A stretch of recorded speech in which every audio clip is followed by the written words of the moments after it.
जनता party के वरिष्ठ प्रवक्ता राकेश त्रिपाठी जी इस वक्त हमारे साथ हैं। राकेश जी, कल जिस तरीके से बाराबंकी की एक घटना देखने में सामने आई, दिन दहाड़े एक व्यक्ति को गोलियों से भून दिया गया। समाजवादी पार्टी अब सवाल उठा रही है कि मुख्तार से जुड़े जितने भी लोग हैं उनका सफाई अभियान चल रहा है और भारतीय जनता पार्टी के लोग इस तरीके की चीज़ें करें या एसटीएफ के इशारे पर इस तरीके की चीज़ों में सीधा आरोप लगाया जा रहा है। देखिए, किसी भी अपराध का घटित हो जाना निश्चित तौर पर चिंता का कारण होता है। बाराबंकी में जिस तरह की घटना हुई है, इसको प्रशासन ने बहुत चुनौती के रूप में लिया है और बहुत जल्दी इस पूरे घटनाक्रम का खुलासा होगा कि कौन हत्यारे थे, किन्होंने इसके में षड्यंत्र किया है और किन्होंने गोली चलाई है। तो इसमें पूरा खुलासा होगा और जो लोग भी जिम्मेदार इसके हैं, दोषी हैं, वो गिरफ्तार भी होंगे। लेकिन ये भी सही है कि इसकी एक पृष्ठभूमि है और जब बोया पेड़ बबूल का तो आम कहाँ से हुए। जब अपराध में वांछित होंगे तो इस प्रकार की घटनाओं का हो जाना स्वाभाविक होता है। लेकिन उसके बावजूद राज्य सरकार की जवाबदेही है कि कोई अपराधी भी अगर क्यों ना हो, किसी का बैकग्राउंड किसी प्रकार का कोई न रहा हो, लेकिन उसके बावजूद उसकी सुरक्षा की जिम्मेदारी राज्य सरकार की है और एक ये बड़ी चुनौती के रूप में सामने आया है। प्रशासन इसका पूरा खुलासा करेगा।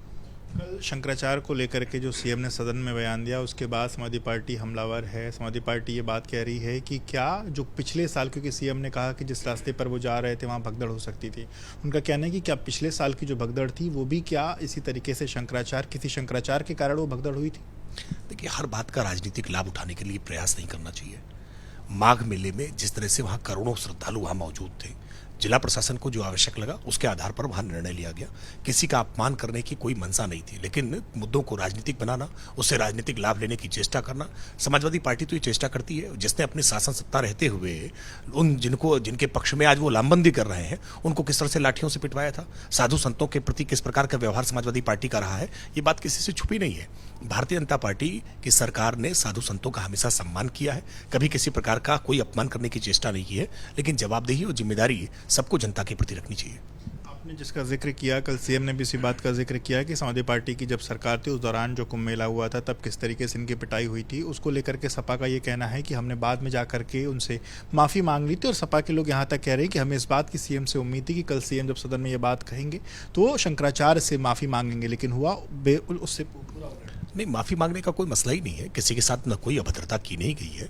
यह अपेक्षा की गई कि एक जिम्मेदार पूर्वक व्यवहार सबको रखना चाहिए और माघ मेले में जहां करोड़ों श्रद्धालु उपस्थित हों, करोड़ों जन उपस्थित हों, वहां किसी प्रकार की सुरक्षा को खतरा न बने, इसके लिए स्थानीय प्रशासन को जो निर्णय करना था वो निर्णय किया गया।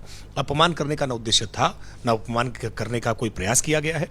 इस बात को लेकर के एक व्यर्थ की राजनीति की जा रही है, इस राजनीति का पटाक्षेप करना चाहिए। अखिलेश यादव ने सीएम योगी के पहनावे पर सवाल खड़े किए हैं और उन्होंने कहा है कि पहन ले कोई चाहे जैसे भी चोले, उसकी वाड़ी पोल खोले। ये क्या, आप इसके क्या मायने और आप क्या कैसे? नहीं, बुर्के के पक्षधर लोगों को हमेशा गेरुआ रंग से नफरत होती है। उन्हें न जाने क्यों चिढ़ होती है। अभी हिजाब का कोई मसला आ जाए, बुर्के का कोई मसला आ जाए तो देखिए समाजवादी पार्टी उसको कितना भावनाओं के साथ जोड़ने लगती है, कितना उसके पक्ष में खड़ी हो जाती है। लेकिन साधु संतों के पहनावे को लेकर के पहले भी यादव परिवार ने पहले भी इस तरह की बातें कही हैं। सैफई कुनबे ने पहले भी अपमान किया, डिम्पल जी ने गेरुए रंग का अपमान किया है। तो सनातन से इनकी जो चिढ़ है, जो मजहबी तुष्टीकरण का इनका एजेंडा है, उसमें साधु संतों का अपमान हो, भगवा का अपमान हो, हमारी परंपराओं का अपमान हो, मठ मंदिरों का अपमान हो, साधु सन्यासियों का अपमान हो, रीति रिवाजों का अपमान हो, ये स्वाभाविक है। उनको लगता है कि इससे उनका वोट बैंक तुष्ट होता है और इसी तुष्टीकरण के लिए इस तरह की बातें कहते हैं। शंकराचार्य से जिस तरीके से वहाँ के जिला प्रशासन ने सर्टिफिकेट की बात कही थी, कल सीएम ने भी तमाम तरीके की जो बातें कही उसमें कहीं ना कहीं उसको एक तरीके से उसके पक्ष में वो चीज़ें गई। अब अखिलेश यादव ये बात कह रहे हैं, सीएम पर सवाल उठा रहे हैं कि योगी को किसने सर्टिफिकेट दे दिया और योगी के सर्टिफिकेट पर सवाल खड़े कर। देखिए, योगी आदित्यनाथ जी जिस संन्यास परंपरा से आते हैं, जिस गुरु दीक्षा परंपरा से आते हैं, जिस मठ संप्रदाय से आते हैं, उसके लिए किसी सर्टिफिकेट की आवश्यकता नहीं है। करोड़ों श्रद्धालु गोरक्षनाथ पीठ पर जाकर के महागोरखनाथ मंदिर में अपना शीश नवाते हैं, उसके पीठाधीश्वर हैं। इसके लिए अखिलेश यादव से कोई सर्टिफिकेट की आवश्यकता नहीं है। वो करोड़ों श्रद्धालुओं से जाकर के पूछे। इस तरह की बातें करके अखिलेश यादव जानबूझ करके गोरक्षनाथ पीठ को अपमानित करने की चेष्टा कर रहे हैं। वो उन करोड़ों भक्तों की, श्रद्धालुओं की श्रद्धा पर सवाल खड़े करने का क्या प्रयास कर रहे हैं और ये प्रयास उनको बहुत महंगा पड़ेगा। सवाल फॉर्म 7 को लेकर के जो तमाम पार्टियां हैं वो बातें कह रही हैं कि फॉर्म 7 उनके वोटरों को नाम कटवाने के लिए समाजवादी पार्टी, कांग्रेस पार्टी लगातार सवाल खड़े कर रही है।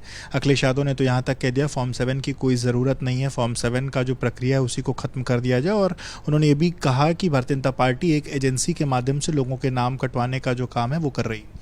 देखिए, समाजवादी पार्टी का कोई पहला प्रयास नहीं है। समाजवादी पार्टी ने इस तरह से कभी इलेक्ट्रॉनिक वोटिंग मशीन को लेकर के सवाल खड़े किए हैं, कभी निर्वाचन काम में लगे हुए अधिकारियों की निष्ठा को लेकर के सवाल खड़े किए हैं।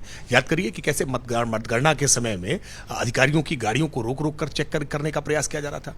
ये संभावित हार को लेकर के पहले से ही खींच मिटाने का प्रयास है, ये पेशबंदी का प्रयास है। वो जानते हैं कि उत्तर प्रदेश में योगी आदित्यनाथ की सरकार ने किस तरह से उत्तर प्रदेश का कायाकल्प किया है। कोई मुद्दा नहीं है उनके पास कि वो राजनीतिक तौर पर सरकार पर सवाल खड़े कर सके।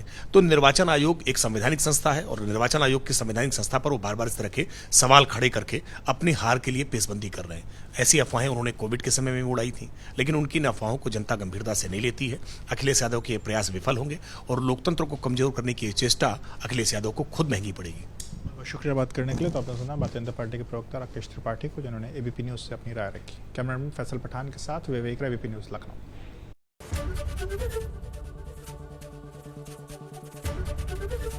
एबीपी गंगा, खबर आपकी, जुबान आपकी।